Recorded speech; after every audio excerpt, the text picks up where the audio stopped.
The Millionaire's baby never cried until the Black Nanny found the real reason doctors missed baby Lily Ashworth, 8 months old, had never cried once. Not when hungry, not when wet, not when doctors stuck needles in her tiny arms for the 100th blood test. The best specialists in America were baffled. They whispered about rare syndromes, neurological disorders, developmental mysteries that medicine couldn't explain. But when Grace Thompson, 42 years old, the newly hired Black Nanny, held Lily for the first time, she saw what no doctor had noticed. The baby's eyes were struggling to open but couldn't. Her lips were trying to move but failed. Her whole body was limp in a way that wasn't natural. It was sedated. Grace knew these signs. She had seen them once before on her own daughter 15 years ago, right before that baby died in her sleep. The Ashworth family was American royalty, not by blood, but by wealth, which in modern society amounted to the same thing. Jonathan Ashworth Sr. had founded Ashworth Pharmaceuticals in 1962, building a small laboratory into a multinational corporation worth $18 billion. When he died of a heart attack in 2015, control of the empire passed to his wife Victoria, who ran it with an iron fist until their son James was ready to take over. James Ashworth was now 38 years old, handsome in the way that money makes men handsome, married to Margaret Chen, a former model whose beauty had graced magazine covers across 3 continents. They lived in a 40-room mansion in Connecticut, surrounded by staff who catered to their every need, insulated from the struggles of ordinary people by a fortune that grew larger every year. Lily was supposed to be the crown jewel of this dynasty, the first grandchild, the heir who would carry the Ashworth name into the next generation. Victoria had planned a nursery fit for royalty, had hired decorators and consultants, and a team of specialists to ensure that her granddaughter would want for nothing. But from the moment Lily was born, something was wrong. The baby didn't cry. Not during delivery, not during her first bath, not during the car ride home from the hospital. She simply lay there silent. Her eyes half closed, her body unnervingly still. The doctors ran every test imaginable. They scanned her brain, analyzed her blood, mapped her genome, consulted with specialists in 3 countries. They considered Angelman syndrome, which can cause unusually happy, non-crying babies. They explored rare neurological conditions that might affect vocalization. They tested her hearing, her vision, her reflexes, her muscle tone. Everything came back normal, or at least nothing came back abnormal enough to explain the profound silence that surrounded this child. Some babies are just quiet. The pediatrician finally said, his voice carrying the particular exhaustion of a man who had been defeated by a medical mystery. She's eating well, growing well, meeting most developmental milestones. Maybe she's simply peaceful. But Grace Thompson knew that wasn't true. She had been hired 3 weeks ago after the previous nanny quit without explanation, the 4th caregiver to leave the Ashworth household in Lily's short life. The agency had described the position as challenging but rewarding, which Grace had learned to translate as difficult family, excellent pay. She needed the money. Her apartment was too small, her debts were too large, and the settlement from her wrongful termination lawsuit 15 years ago had long since run out. So she took the job, packed her single suitcase, and moved into the servants' quarters of the Ashworth mansion. What she found there was not what she expected. The baby was beautiful dark curly hair, caramel skin eyes that seemed to hold secrets far too old for an 8-month-old face. But beautiful wasn't the same as healthy, and Grace had spent enough years around children to know the difference. Lily didn't respond to stimulation the way babies should. She didn't startle at loud noises or track movement with her eyes or reach for toys dangled in front of her face. She simply existed, breathing, eating, sleeping, but never truly present, never truly awake. It was the eyes that bothered Grace most. Sometimes late at night, when the house was quiet and she was alone with Lily in the nursery, she would catch the baby looking at her with an expression that could only be described as desperate. as if Lily was trying to communicate something, trying to cry out, trying to make herself heard, but couldn't, as if something was holding her back, something was keeping her silent.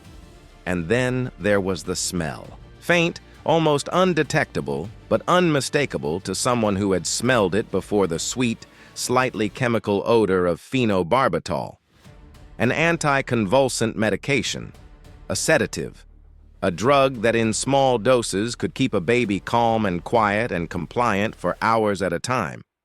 Grace had smelled that odor once before, 15 years ago in this very house, on her own daughter, 3 days before Maya died. Grace Thompson's history with the Ashworth family began in 2009 when she was 27 years old and desperate for work. She had answered an ad for a nanny position, had impressed Victoria Ashworth with her references and her calm demeanor, and had been hired to care for James's younger brother Timothy, who was then 6 years old. The job came with room and board, which was fortunate because Grace was 7 months pregnant and had nowhere else to go. Her daughter Maya was born in the servants' quarters of the Ashworth mansion on a snowy December night. Victoria had been furious. "I hired a nanny, not a charity case," she had said, but James, who was then 23 and still living at home, had intervened on Grace's behalf. He argued that Maya could stay until Grace found alternative arrangements, that it would be cruel to throw a newborn into the street in the middle of winter. Victoria had relented, but her eyes had held a coldness that Grace would never forget. For 4 months, Grace and Maya lived in the Ashworth mansion. Grace worked double shifts caring for Timothy during the day and doing whatever additional tasks Victoria demanded in the evenings. Maya stayed in the servants' quarters, looked after by other staff members, when Grace was busy growing into a beautiful baby with her mother's eyes and her father's, whoever he was, smile. Grace had never told anyone who Maya's father was. It didn't matter. He had left the moment he learned about the pregnancy, and Grace had no interest in tracking down a man who didn't want to be found. Then the changes began. It started subtly. Maya, who had been a fussy, demanding baby, always crying, always wanting attention, always making her presence known, became quiet. Too quiet. She stopped crying during the night. She stopped fussing during feedings. She simply lay in her crib, eyes half-closed, body limp, as if all the vitality had been drained out of her. Grace told herself it was normal. Babies went through phases. Maybe Maya was finally learning to self-soothe, finally becoming the easy baby that parenting books promised. But something felt wrong. Something felt terribly, horribly wrong. She mentioned her concerns to the family doctor who examined Maya and pronounced her perfectly healthy. She mentioned them to Victoria, who dismissed her worries as new mother paranoia. She mentioned them to James, who was sympathetic but busy, absorbed in his work at the company, unable to focus on the anxieties of a household employee. 3 days later, Grace woke up to find her daughter dead. Maya had stopped breathing sometime during the night, her little body cold and still in the crib, where Grace had laid her down just hours before. The official cause of death was SIDS, sudden infant death syndrome, the catch-all diagnosis for babies who died without explanation. Grace was destroyed. She had to be sedated for the funeral, had to be carried out of the cemetery when she collapsed at the graveside, had to spend 3 months in a psychiatric facility before she was stable enough to face the world again. When she finally emerged, she was a different person. Harder, quieter, determined to understand what had happened to her daughter even if no one else cared to know. She spent years researching SIDS, reading medical journals, consulting with experts, searching for any clue that might explain why a healthy 4-month-old baby had simply stopped breathing. And slowly, piece by piece, she began to put together a picture that the official investigation had missed. Maya hadn't just become quiet in her final days. She had become sedated. The symptoms Grace remembered, the half-closed eyes, the limp body, the unusual stillness, were consistent with exposure to barbiturates.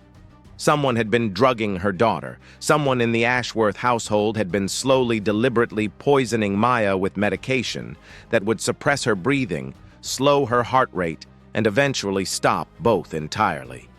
Grace had no proof. The body had been cremated before she could request an independent autopsy. The household staff had scattered, finding new positions elsewhere, and the Ashworths had closed ranks, refusing to discuss the incident, paying Grace a generous settlement on the condition that she sign a non-disclosure agreement and never contact them again. She had signed. She had taken the money. She had tried to move on with her life, but she had never stopped watching. For 15 years, Grace had tracked the Ashworth family from afar. She had read articles about their company, followed their social media accounts, collected information about their comings and goings. She didn't know exactly what she was looking for, proof, perhaps, or justice, or simply the chance to look Victoria Ashworth in the eye and make her admit what she had done. She became an expert in patience, in waiting, in holding her grief tight, and letting it fuel her without consuming her. And then 3 months ago, she had seen the news Margaret Ashworth had given birth to a baby girl, a beautiful baby girl who never cried. Grace had known immediately that history was repeating itself, that whatever had happened to Maya was now happening to Lily, that Victoria Ashworth was doing it again, and this time, Grace was going to stop her. She had applied for the nanny position under a different name, her middle name, her mother's maiden name, a combination that wouldn't trigger any red flags in a background check. She had aced the interview, impressed the hiring manager, and been offered the job within a week. Victoria hadn't recognized her. Why would she? Grace had been a servant invisible beneath notice, just another black woman who passed through the Ashworth household and disappeared. But Grace remembered everything, and now she was back. The pattern became clear within the first week. Grace watched. She observed. She noted every detail of Lily's care, every feeding, every diaper change, every interaction with family members and staff. She kept a journal hidden beneath her mattress, recording times and dates and observations that no one else would think to make. The key was the formula. Lily was bottle-fed. Margaret had tried breastfeeding, but gave up after 2 weeks, citing difficulties that no lactation consultant could resolve. The formula was prepared in the kitchen, mixed according to specific instructions, and delivered to the nursery for each feeding. Most of the time, the kitchen staff prepared it. But whenever Victoria was in the house, she insisted on making Lily's bottles herself. "I don't trust those girls in the kitchen," Victoria said, her voice carrying the casual contempt of someone who had never done manual labor in her life. "They don't measure properly. The formula needs to be exact." Grace noticed that Lily was different after drinking Victoria's bottles. More sedated, more still, more silent. The baby who occasionally showed signs of alertness, whose eyes would sometimes focus, whose lips would sometimes move, whose tiny fists would sometimes clench, would become utterly passive after feeding from bottles Victoria had prepared. On the 8th day, Grace managed to swap one of Victoria's bottles with a fresh one she had prepared herself. She fed Lily from the clean bottle and watched, holding her breath, waiting to see what would happen. The change was remarkable. Within an hour, Lily began to stir. Her eyes opened wider than Grace had ever seen them. Her arms moved with purpose rather than random twitching. And then, for the first time in 8 months of life, Lily opened her mouth and cried. It was a weak cry, barely audible, the cry of a baby who had never used her vocal cords, who didn't quite know how to make the sound she was trying to make. But it was a cry. Unmistakably, undeniably, a cry. Grace held the baby close and wept with her. The stolen bottle went to a private laboratory paid for with the last of Grace's savings. The results came back 3 days later, phenobarbital dissolved in the formula at a concentration of approximately 15 milligrams per serving. Not enough to kill immediately, just enough to keep a baby sedated, quiet, compliant. Just enough to slowly damage developing organs over time. Just enough to cause the mysterious illness that would eventually end Lily's life with no one the wiser. Grace had her proof, but she needed more. She needed to understand why. The answer came from an unexpected source, Margaret Ashworth herself. Grace had been largely invisible to the lady of the house, just another servant, another face in the crowd of staff who kept the mansion running.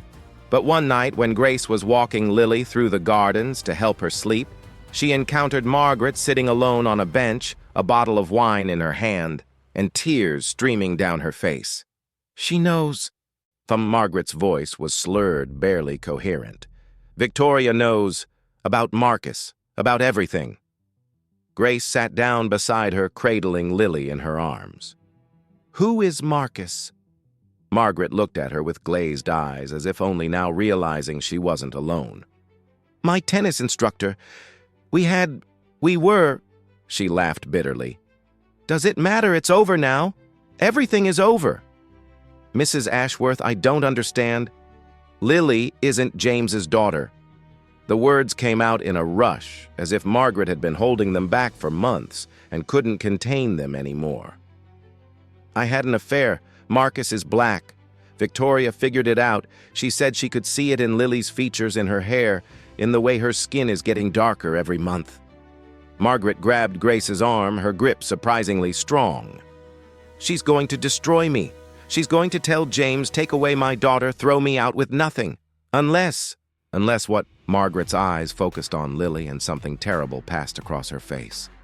"Unless the problem goes away on its own." Grace felt the blood drain from her face. "What do you mean?" But Margaret had already stood up, swaying on her feet, heading back toward the house.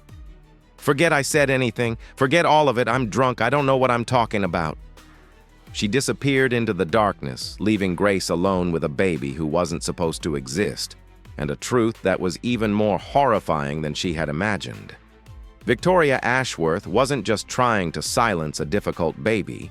She was trying to eliminate evidence of her daughter-in-law's affair, evidence of a bloodline that she considered contaminated, evidence that the Ashworth dynasty's first grandchild was in Victoria's twisted worldview, not an Ashworth at all. She was willing to murder an innocent baby to protect her family's reputation, just as she had murdered Maya 15 years ago.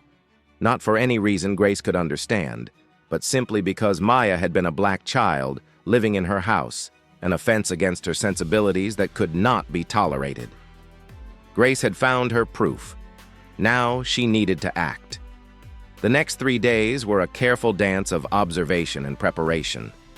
Grace documented everything: the times Victoria entered the nursery, the bottles she prepared, the subtle changes in Lily's condition after each feeding. She recorded video on her phone, hiding it in her apron pocket, capturing footage of Victoria mixing something into the formula from a small vial she kept in her purse. She saved samples of the contaminated formula, sealing them in plastic bags and hiding them in her room. She built a case that no lawyer, no detective, no court could dismiss. But she also knew she was running out of time. Lily was getting weaker. The constant sedation was taking its toll on her tiny body. Her breathing was becoming more labored, her color more pale, her movements more sluggish. Whatever Victoria was giving her, the doses were increasing. The end was coming soon. On the 4th night, Grace made her move. She waited until everyone was asleep, then crept down to the kitchen where Victoria had left Lily's bottles prepared for the night feeding. Using a syringe she had purchased at a pharmacy, she extracted samples from each bottle and replaced the contaminated formula with fresh, uncontaminated mixture. Then she went to Lily's nursery and waited. Victoria came at 2 a.m., as Grace had known she would. The old woman moved through the darkness with the confidence of someone who had done this many times before, picking up a bottle, cradling Lily in her arms, beginning to feed her. Grace stepped out of the shadows. "I wouldn't do that if I were you." Victoria spun around, nearly dropping the baby. "What are you doing here? The night nurse is supposed to be on duty." "I gave her the night off." Grace's voice was calm, steady, the voice of a woman who had been preparing for this moment for 15 years. "I wanted to see for myself what you do when you think no one is watching." Victoria's eyes narrowed. "I don't know what you're implying, but I suggest you return to your quarters immediately. We'll discuss your employment status in the morning." "We'll discuss it now." Grace pulled out her phone and pressed play on a video. The small screen showed Victoria in the kitchen, mixing powder from a vial into Lily's formula, her movements furtive, her expression cold. "I've been documenting you for weeks, Mrs. Ashworth. I have video evidence, physical samples, laboratory analysis. I know what you've been putting in Lily's bottles. I know you've been slowly poisoning your own granddaughter." Victoria's face went pale, then red, cycling through shock and fury before settling on something that might have been fear. "That's absurd. I would never. I'm trying to help her. The supplements I give her are for her health. Phenobarbital isn't a supplement, it's a sedative. In the doses you've been giving her, it would eventually cause respiratory failure. She would simply stop breathing one night and everyone would call it SIDS. Grace's voice cracked. "Just like my daughter, just like Maya, 15 years ago in this very house." The silence that followed was absolute. Victoria stared at Grace, recognition slowly dawning in her eyes. "You, the girl with the baby, the one whose daughter you murdered." Grace's hands were shaking now, 15 years of grief and rage threatening to overwhelm her carefully constructed calm. "I didn't have proof then. I couldn't stop you. But I have proof now. And I'm not going to let you do to Lily what you did to Maya." Victoria's expression changed, the fear melting away, replaced by something colder, harder. "You have nothing. Your daughter died of SIDS. The doctors confirmed it. The police confirmed it. No one will believe the word of a disgraced servant over a woman of my standing. They'll believe the lab results. They'll believe the video. They'll believe the pattern, 2 babies 15 years apart, both showing the same symptoms, both connected to you." Grace pulled out her phone again. "I've already sent copies to the police, to the district attorney, to 3 different journalists. By morning, your face will be on every news channel in the country. The only question is whether you spend the rest of your life in prison or in a mental institution." Victoria lunged at her, surprisingly fast for a woman in her 60s, her hands reaching for Grace's phone. But Grace was faster. She sidestepped, grabbed Lily from the bassinet where Victoria had placed her, and ran for the door. "Security!" Victoria screamed. "Someone stop her! She's kidnapping the baby!" The house erupted into chaos. Lights came on, doors slammed, footsteps thundered through hallways. But Grace knew this mansion. She had worked here for months, had memorized every exit, every shortcut, every hiding place. She made it to the front door just as the police cars pulled up, sirens wailing, lights flashing. Detective Sarah Chen stepped out of the lead car, her face grim. "Grace Thompson, we received your package. We're here to take Victoria Ashworth into custody." Behind her, more officers poured into the mansion. Grace heard Victoria screaming, heard James demanding to know what was happening, heard Margaret sobbing somewhere in the background. But she didn't care about any of them. She only cared about the baby in her arms, the baby who was beginning to stir, beginning to move, beginning to make sounds that had been suppressed for 8 months of life. "It's okay," Grace whispered, holding Lily close. "You can cry now. No one is going to silence you again." And Lily cried, loud and strong and clear, her voice filling the night air, announcing to the world that she was alive, she was present, she was finally free. The investigation took months, but the outcome was never in doubt. Laboratory analysis of the formula samples confirmed the presence of phenobarbital in concentrations far exceeding any legitimate medical purpose. Video evidence showed Victoria preparing the contaminated bottles on multiple occasions. And when police searched her room, they found a journal decades old written in Victoria's own hand that documented her purification efforts dating back to the 1990s. Maya Thompson was not Victoria's only victim. Over 30 years, she had targeted at least 4 other children babies, born to household staff, children of color who had the misfortune of living or working in the Ashworth Mansion, infants whose existence offended her twisted sense of racial purity. All had been dismissed as SIDS, as accidents, as natural deaths. All had been children that Victoria had deemed unworthy of life. Grace's daughter was among them. The journal entry was brief, clinical, devoid of emotion. December 2009. Remove the Thompson infant. Contamination eliminated. 6 words to describe the murder of a 4-month-old baby. 6 words that Grace read over and over until the letters blurred and the page grew wet with her tears.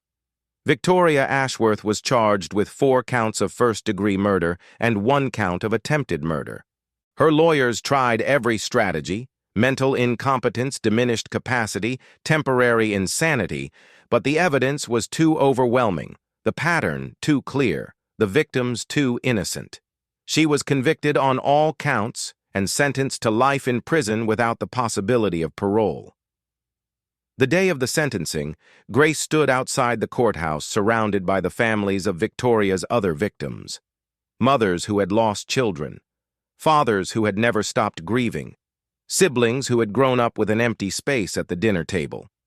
They had found each other through the trial, had formed a community of survivors, had given each other the support and understanding that no one else could provide. "She'll die in prison," one mother said, her voice hollow. "But it won't bring them back. Nothing will bring them back." "No," Grace agreed. "But it will protect the next child, the next family, the next mother who might have lost everything if we hadn't stopped her." She looked up at the sky, gray and heavy with approaching rain. "That has to be enough, because it's all we have." The others nodded. They understood.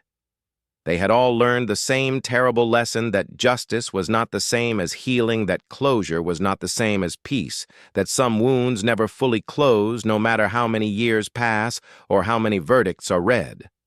But they had also learned something else, that their voices mattered, that their vigilance mattered, that paying attention, asking questions, refusing to accept easy explanations, these things could save lives. They had learned that the silence of the powerful could be broken by the persistence of the powerless. They had learned that love was stronger than hate, that truth was stronger than lies, and that even in the darkest moments, there was always hope. Grace visited Maya's grave that evening, as she did every year on the anniversary of her daughter's death. The headstone was simple, just a name, 2 dates, and a line of poetry that Grace had chosen herself. Brief was her time, but infinite her light. "I found her baby girl," Grace whispered, kneeling in the grass, touching the cold stone. "The woman who hurt you. I found her and I stopped her, and she'll never hurt anyone again." She placed a single white rose on the grave. "I know it doesn't change anything. I know you're still gone and I'm still here and the world is still broken in all the ways it was broken before. But at least now I understand. At least now I know the truth." She sat in silence for a long time, watching the sun set behind the trees, feeling the weight of 15 years slowly beginning to lift from her shoulders. The grief would never fully leave her. That was the nature of losing a child. But the rage, the helplessness, the desperate need to know why, those she could finally lay to rest. "There's a little girl," she said, breaking the silence. "Lily. She's the one I saved. She's almost a year old now, and she's healthy, and she cries all the time, drives everyone crazy, but I love it. I love hearing her voice." Grace smiled through her tears. "I've been staying on as her nanny. James, that's her father, sort of. He's adopting her officially, even though she's not biologically his. He says she's his daughter in every way that matters." She paused. "Margaret left, couldn't handle the scandal, but Lily has people who love her. She has a chance." She stood up slowly, her knees aching from the damp grass. "I like to think you sent her to me, Maya.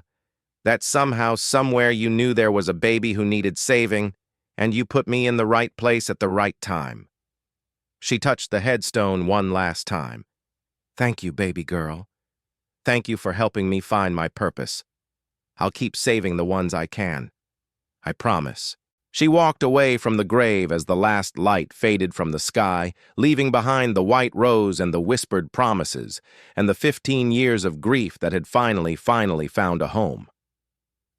10 years later, Lily Ashworth Thompson was a healthy, happy, extraordinarily loud 10-year-old who had opinions about everything and wasn't afraid to share them.